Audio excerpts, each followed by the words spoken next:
안녕하십니까. 실록 박정희. 오늘은 5.1 쇼크와 중동 진출 및 석유 확보 작전에 대해서 소개해 드리겠습니다.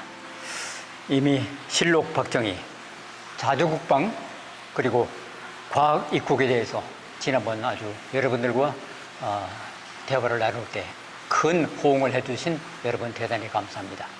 오늘도 서석구 변호사님 함께 하겠습니다. 어서 오십시오. 네, 안녕하세요. 예, 그동안에 수고 많으셨습니다.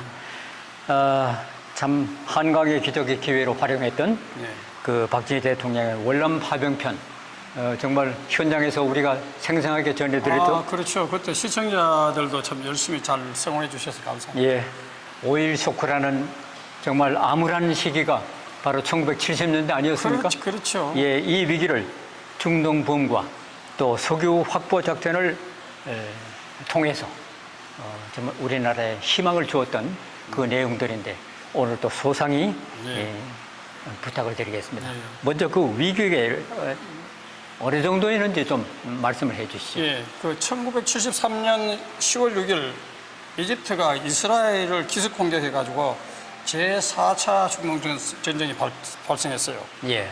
그때 이제 소위 제1차 5.1 쇼크가 발생했는데요. 제4차 중동전에서 패배한 그 이제 아랍권이 이 석유 무기화 정책을 내걸고 소위 말하면 그 석유 가격을 갑자기 128%나 올렸어요. 엄청난 그렇죠. 거죠. 예. 미국과 같이 비우호국으로 우리나라가 분류가 됐기 때문에 예. 기름 한 방울 나지 않고 경제 발전이 시급하고 민생고 해결에 급급하고 있는 한국으로서는 엄청난 타격을 입었죠. 예. 참 지금 현장이 박정희 대통령의 기념관에 상암동에 와 있습니다만은 73년도 이집트가 침공함으로써 벌어진 그렇죠. 그 석유 위기가 전 세계적으로 파급이 왔는데 특히 한 방울도 나지 않는 우리나라는 그 말할 수 없는 위기를 심각한 위기였죠. 그렇죠. 어떻게 극복을 했는지 그 극복이 좀 이게 이제 박정희 대통령의 용병술이 빛나는 아주 반짝이는 순간이었는데요. 예. 경제 발전의 주역이었던 그 오원철 경제 이수석에게 5.1 쇼크 대처 방안을 예. 그 특명을 내가 강구하도록 했는 거죠. 예. 그러니까 오 수석은 미국 피츠버그에 있는 걸프 오일을 비롯해가지고 칼레스, 유니온 오일 차례로 다 방문했어요. 그리고 박 대통령이 친서를 전달하고 석유 공급량 늘려줄 것을 간청했죠. 그런데 공산군과 대치하고 있는 우리는 60만 대군을 유지해야 되고 또 열악한 경제 현실을 감안해가지고 한국이 좀 특별히 좀 잘 봐달라. 이게 이제 정말 하늘이 도와가지고 이 문이 열리는 그 기회가 됐죠. 예. 74년 석유 공급망 확보를 위해서 서기하 당시에 특별보좌관을 파견을 해가지고 장관들을 계속 중동에 또 파견해가지고 끈질긴 외교전을 폈죠. 그렇죠. 예. 문제는 그 석유를 공급하는 중동을 설득하는 게 최대의 관건이었어요. 예. 더더구나 우리는 주한미군에 근무하고 있고 한미동맹이 튼튼하기 때문에 친미국으로 분류된 우리나라로서는 아랍권으로부터 정말 불리한 위치에 놓여 있었죠. 예. 그래서 최규하 특사를 사우디와 이제 쿠웨이트에 파견을 하고 이스라엘의 점령지 철수 등 4개항의 친아랍 정책을 발표하는 사실은 우연입니까? 할 수 없이 석유를 공급받자면 이런 끈질긴 우여곡절의 그 끝에 이 공급 제한을 해제받게 됐죠. 참 당시 참 궁여지책으로 그렇죠. 달러를 벌어들이는 해외 근로자들에 대해서는 군 복무까지 면제해주면서 그렇죠. 좀 특별한 조치를 했죠. 특전을 부여했고 또 한국 근로자들의 특유의 그 성실함과 또 근면한 끈기로 양질의 노동력을 그들한테 제공해서 중동 국가들로부터 호평을 받기 시작했죠. 그 기회를 활용해서 박정희 대통령이 중동 건설 대박을 터뜨렸는데 그 숨겨진 일화도 좀 그렇죠. 얘기해 주십시오. 처음에는 순탄치가 않았어요. 왜냐하면 박정희 대통령이 설득으로 중동 건설 위해 가지고 중동을 다녀온 기업인들이 예. 너나 할 것 없이 너무 덥다. 너무 더워서 근로자들이 건강을 해친다. 40도가 넘으니까. 그러니까 우리 도저히 해볼 도리가 없다. 예. 이유로 주제를 했어요. 그런데 우리는 지금 입장이 다르잖아요. 예. 그래서 이제 박정희 대통령은 정주영 씨한테 특별히 부탁을 했는 거예요. 예. 중동을 다녀했는데 정주영 씨가 갔다 왔더니 원래 정주영 씨도 그 뚝심 있는 분 아닙니까? 예. 그 박정희 대통령하고 좀 닮은 구석이 있어요. 그 점에서 각하 할 수 있습니다. 아무리 더워도 할 수 있습니다. 네. 이래가지고 단초를 열게 됐다는 거예요. 예. 참 그 비화가 두고두고 얘기되는 회자되는 얘기인데요. 예. 참 정반대 우리의 생각을 반대로 그렇죠. 할 수 있는 그런 정말 기업이었습니다. 이 선진국들이 참여하는 사우디 아닙니까? 그렇죠. 근데 어떻게 우리 같은 참여 자격조차 없는 대한민국이 그렇죠. 예. 우리나라 기업이 미국이나 유럽 기업 상대로 해가지고 수주를 딴다는 것은 기적이죠. 예, 어떻게 거의 수주 불가능한 받았는지. 건데. 예. 근데 박정희 대통령이 엄명과 끈질긴 외교, 또 정주영 회장의 저돌적인 섭외가 이제 이루어진 쾌거라고 할 수 있는데 예. 미국, 유럽 업체들이 먼저 사우디에 진출해 있어가지고 처음에는 사우디가 한국의 기술력을 불신했어요. 너가 도대체 실적이 없지 않냐. 당연히 그렇겠죠. 그리고 수주 자격 입찰조차 주지 않아가지고 맞습니다. 처음에는 난관이 엄청나게 컸어요. 예.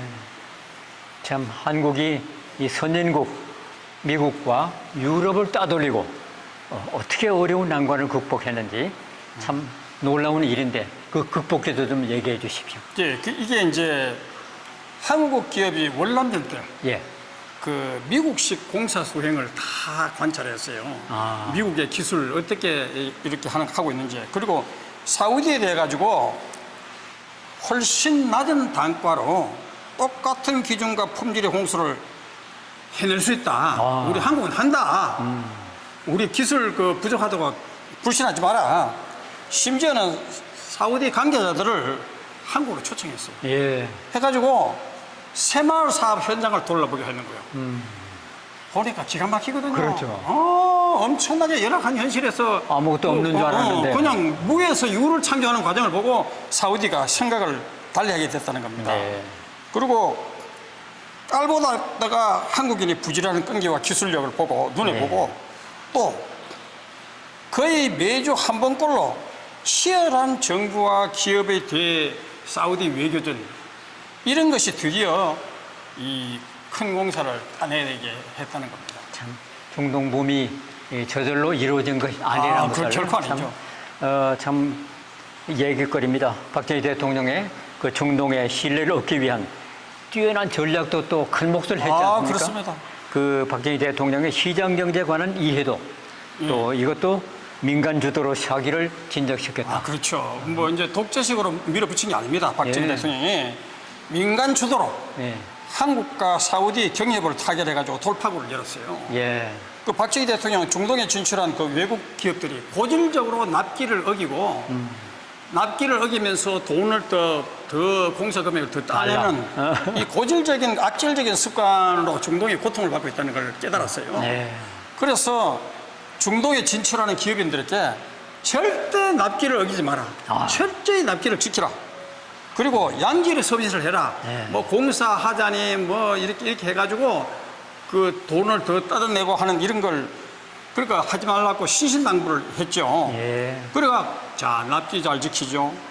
신용을 얻죠. 예. 밤새워가지고 공사하죠. 예. 그 중동 붐이 기폭제가 된 겁니다. 그들에게는 뭐 완전히 그렇죠. 한국 근로자들의 그 밤늦게 새벽까지 일하는 예. 부지런하고 끈기 있는 양질의 노동력 이것들 걔들이 알게 된 거죠. 그렇죠. 그렇죠. 중동에 간 기업들은 낮에는 너무 덥잖아요. 낮에는 일하면 근로자들 진짜 건강 해칩니다. 예. 그래서 시원한 밤과 새벽에 햇불을 켜고 장시간 노동을 했는 거예요. 밤새워. 그래서 중동 측에서는 한국 근로자들 보고 저 사람이냐 귀신이냐 할 정도로 감투를 해가지고 예. 이런 기업에게 우리가 수주를 줘야 되겠다. 이래 된 거예요. 탄복을 한 거죠. 그렇죠. 예. 정말 결국은 우리 근로자들의 희생과 불굴의 그 투혼이 빛나는 순간이었죠. 예. 그때 그 중동에서 활동한 한국 기업들은 그 어느 기업들이었나요? 이때 좀 소개를 해주시면 어떨까요? 그렇죠. 사만기업이라든가 예. 현대, 대림, 대우, 신흥개발이 있었는데 중동의 지처로 한국 기업들은 밤늦게 새벽까지 햇불공사로 유명했어요. 아, 그리고 사만은 도로공사, 예. 현대는 주베일 항만공사, 신흥개발은 호담사 확장공사로서 이미 명성을 얻었는 겁니다. 예. 참 다시 사우디 한번 국왕이 한국 기업의 그 야간 햇불 공사를 직접 보고 엄청난 감동을 받았다는 거예요. 네. 어떻게 이런 근로자들이 다 있냐 이래 된 거예요. 예.